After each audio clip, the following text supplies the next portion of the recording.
هو الاتنين ب 80 بس الاتنين مش واحد، ده خوخ اردني بلدي وده نكتلين. وخلي بالك انا قلدك عشان ما تقعدش تتريق وتقول لي اسمه ايه كده.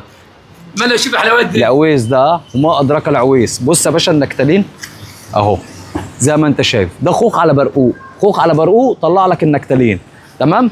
ده بقى خوخ بلدي، ده بقى ايه تاكل الواحده تكلم نفسك والكلام ايه. هو الحلويات. الحلويات اهو. الراجل ده هياخد مننا ايه الترند. الصلاة على النبي. ده بقى الخوخ البلدي، بص طالع من الثلاجات ما شاء الله، تقطع كده بقى. بص القلبه قلب احمر، ابو قلب احمر اهو. القلب عندنا يجي عندنا هنا، واللي يصلي على النبي يكسب. الكلام هنا اهو، الناس عماله تحمل بالصلاه على النبي، واللي يصلي على النبي يكسب. بقول لك الخوخ البلدي بقى النهارده بكام؟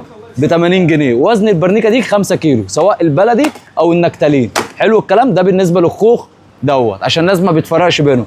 الطعميه هنا بقى بكام؟ ب 110. اللي يصلي على النبي يكسب، تفطر بيها وايه وتصلي على النبي.